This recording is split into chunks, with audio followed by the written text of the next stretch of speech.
नमस्कार, फिर पैसा बोलता है में आपका स्वागत है। मैं आनंद श्रीनिवासन। आज मैं एक ऐसे कंज्यूमर स्टॉक के बारे में बोलना चाहता हूँ जो भारत के सबसे पसंदीदा कंपनी ब्रांडों में से एक है। ये ब्रांड भारत में ही प्रसिद्ध है और ये ईस्टर्न यूरोपियन ब्रांड है। अगर आप भारत छोड़ के बाहर जाओगे, इस ब्रांड का इतना बड़ा महत्व नहीं है। ये कारण है क्योंकि भारत में जो 50 साल का सोशलिस्ट मूवमेंट था, इसके कारण दूसरे ऐसे ब्रांड भारत में प्रवेश नहीं कर पाए। तो ये ब्रांड में बात करना चाहता हूँ है वो शूज और चप्पल की बात करना चाहता हूँ, जिसने भी एक अपर मिडिल क्लास फैमिली में जन्म हुआ और जो स्कूल कॉलेज में फॉर्मल यूनिफॉर्म डाल के जाते थे, उन सबको याद है कि ब्लैक फॉर्मल शूज सिर्फ बाटा बनाती थी। हर साल स्कूल के पहले हमको बाटा शू खरीदना पड़ता था,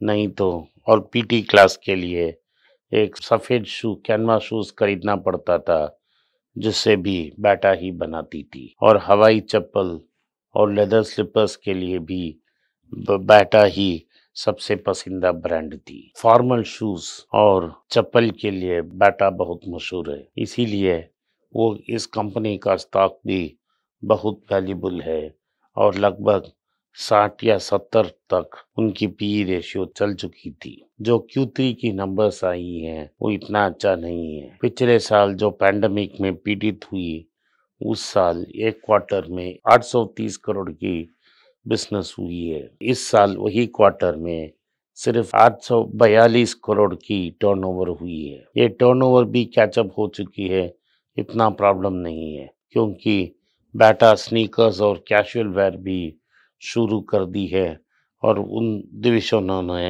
अच्छा परफॉर्मेंस की। वो कैजुअल वेयर और स्नीकर्स की परफॉर्मेंस के कारण बाटा बच गई, नहीं तो बाटा का परफॉर्मेंस बहुत बुरा होता। ये स्टॉक 1800 रुपया के ऊपर चल रही है और 55 टाइम्स अर्निंग्स डिस्काउंट कर रही है। ये बहुत महंगी स्टॉक है, इसको हम टच नहीं करना चाहिए। मैंने पहले भी इस स्टॉक को बारे में बहुत सा बात की है।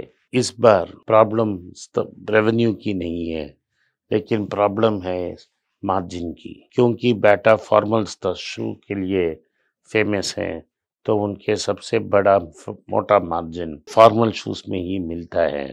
लेकिन पिछले 2-3 साल से फॉर्मल वेयर की सेल्स नीचे डूब रही है। लोगों ऑफिस नहीं जा रहे हैं, अभी शुरू किया है, और स्कूल बच्चे फुल्ली तरह स्कूल खुला नहीं है। लगभग 2 साल के लिए स्कूल सब बंद हैं। क्योंकि स्कूल बंद हैं, इसमें से बाटा की सेल्स बहुत बुरी तरफ से मार ले चुकी है। जब तक स्कूल और ऑफिस नहीं खुलते और लोगों को फॉर्मल वेयर की ज़रूरत हो, तब तक के लिए बाटा का रिकवरी नामुमकिन है। इस साल अब तक 17% की नुकसान जो बाटा की स्टॉक ली है उनको लगा है। करंट प्राइसेस जो 17% ऑल टाइम लो हाई से लो हैं, उन इन्वेस्टरों को भी जिन्होंने एक साल पहले इस स्टॉक को लिया है, अभी तक 29 से 30% की गेन पे बैठ रहे हैं। इसीलिए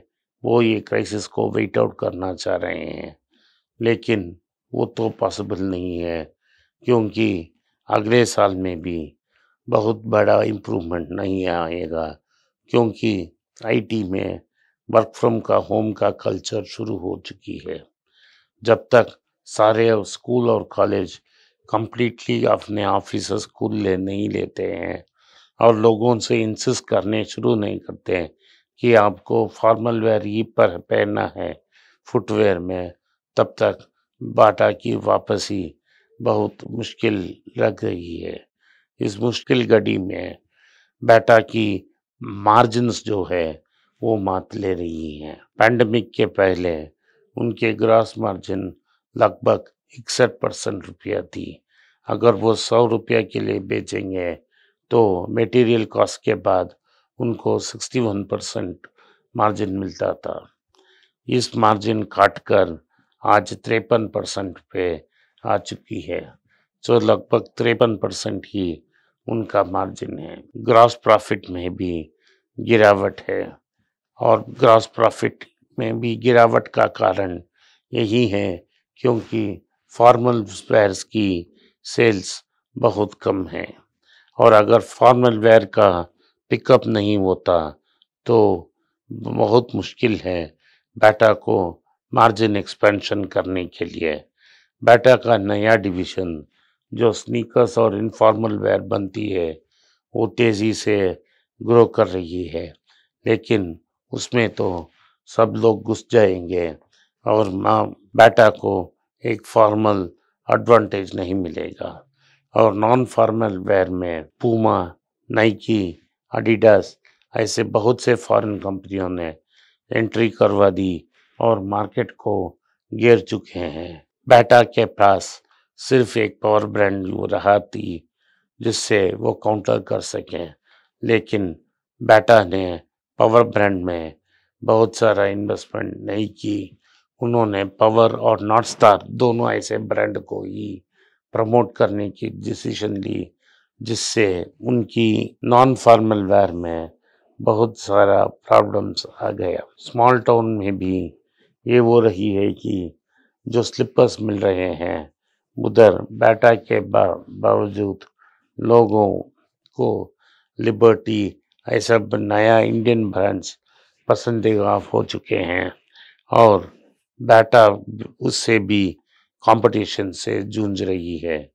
earnings before interest and tax and other things बिना टैक्स और इंटरेस्ट को देखते हुए ट्रू पिक्चर मार्जिन को देती है और वो मार्जिन भी डिक्लाइन हो रही है।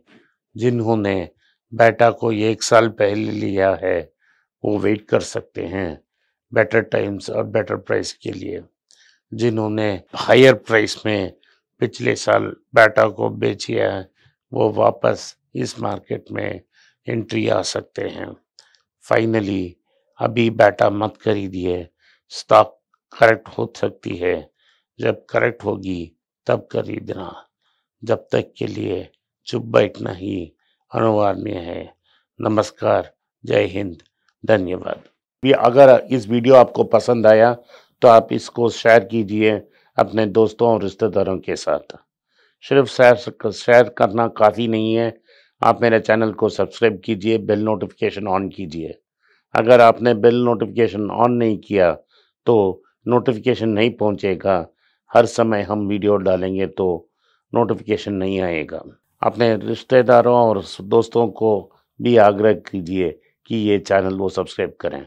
नमस्कार, मैंने अंग्रेजी में 3 पुस्तक लिखे हैं, ये सब स्टॉक मार्केट के बारे में है। मेरा पहला पुस्तक का नाम है ऑर्डिनरी स्टॉक एक्स्ट्राऑर्डिनरी प्रॉफिट्स। दूसरा अल्केमी ऑफ मनी नाम का basic fundamentals of stock market और मनी के बारे में मैंने दूसरा पुस्तक लिखा है। और तीसरा और final book all about mutual funds नाम का एक म्यूचुअल फंड्स के बारे में भी मैंने एक पुस्तक लिखा है।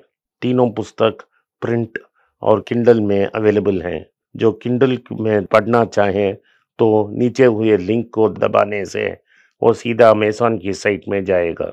जिन जिन को हार्ड कॉपी चाहिए वो नीचे दिए गए व्हाट्सएप नंबर में अपना फ़ोन नंबर और नाम भेजें तो हमारा टीम उनसे कांटेक्ट करेगा। धन्यवाद, नमस्कार, जय हिंद।